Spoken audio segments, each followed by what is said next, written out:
Hi, cyberspace. It's about 1 in the morning, but it is technically Wednesday. 13,000 words behind on my NaNo novel, so if you don't mind, I'm not actually going to talk to you today. I'm just going to read to you. Um, as per request, I am going to skip ahead several chapters to chapter 4. Yes, the end of chapter 4, which is when the zombies have begun attacking the street on which my main character and her family live, and she and her brother are escaping while their dad cover fires for them. So here goes. When we got to the edge of the driveway, we stopped. The screaming had died down, whether because our dad had taken care of a decent number of the zombies or because there were no longer people left to scream, we did not know. The temptation to look above the line of the bushes had been great, but I forced myself to focus on the goal. I figured we would be looking at these guys for a long time. I should enjoy whatever last moments I had without them in my line of sight. But now that we were here, at the moment when we would have to reveal ourselves to whatever zombies might be looking our way, when we had to see what had become of our neighbors, who we could hear beginning to cough and wheeze as the hourglass turned over and the sand began to pour its 15 hours into the bottom bulb, I found that I did not want to see. Jude apparently had none of these qualms. He poked my shoulder, and I could not tell if it was meant to be one of our I love you pokes or if it was a get a move on poke. Dad had reloaded his handgun and was shooting again. Shouts had arisen where they had left off, and there began a feral sort of growling, something from deep down, low within the chest of the zombies, something animalistic that the COZ had awoken. Jude poked me again and stood up halfway, to run, still bent double, to the car. I took a deep breath and followed. He'd managed to get the door open and was crawling inside when I broke cover. Apparently one of the zombies had seen the flicker in the corner of his eye that had been Jude's dash across the open space, and when I made my move, he was watching for us. He let out a snarl, and though I had tried to keep my face averted from the street, that sound made me turn to see him. He was large. He was so tall, and it wasn't just because I was crouched and looking at him from a lowered perspective. This guy must have been over 6 feet by at least 7 inches. And he was broad, not one of those really tall, thin, lanky guys. No, of course not. His yellow eyes, the eyes all the zombies share, were dead and pathetic, staring aimlessly at the world around him. But when they focused on me, there was a terrible anger and a terrifying hatred that welled up in them, until they almost steamed with the vehemence of it.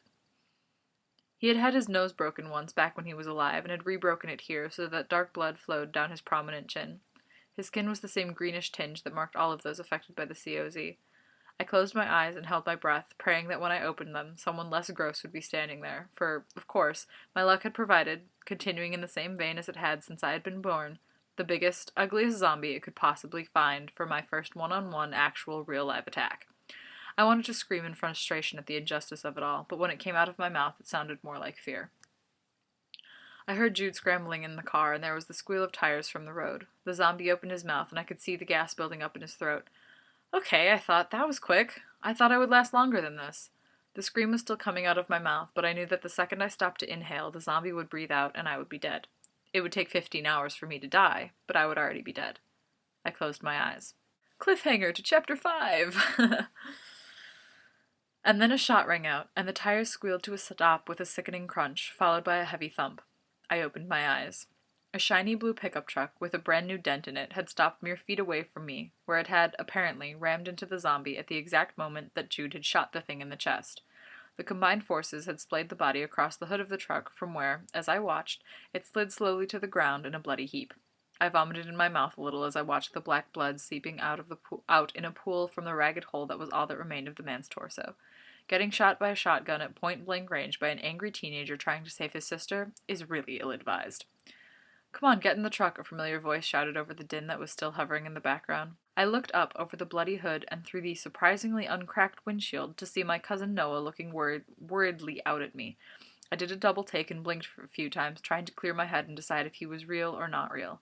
As far as I was concerned, I was supposed to be dead, either by zombie gas inhalation, shotgun blast, or getting run over by a truck. I wasn't sure which. But Jude was scrambling out of the car and grabbing the canvas bag from where I had dropped it.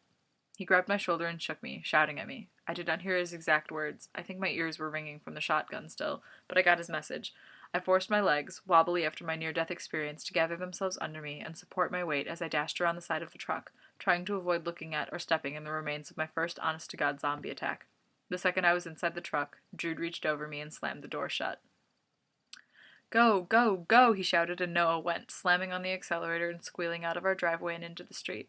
He swerved and wove, trying to avoid hitting people that were still people, but uncaring of whether he slammed into the zombies. So the swerves were supplemented by random jolts as the truck rolled over the prone bodies of the Z's. So yeah, great fun there. First actual real life zombie attack. I hope you enjoyed it. I know my reading wasn't quite as emotive as it probably should have or could have been, but I tried. It is 1 in the morning, so give me some credit for that. And because I am 13,000 words behind and I am going to attempt to catch up, slash at least pretend to catch up this weekend, you will probably getting more of these quick little readings because I think I'm going to use these as a way to force myself to keep up pace, because then the further I get while writing, the more videos I can produce with readings, the more I will feel like I've accomplished something. So I think I will use these to force myself to keep writing, so you'll probably see more of these throughout the weekend, and I will see y'all then. Bye!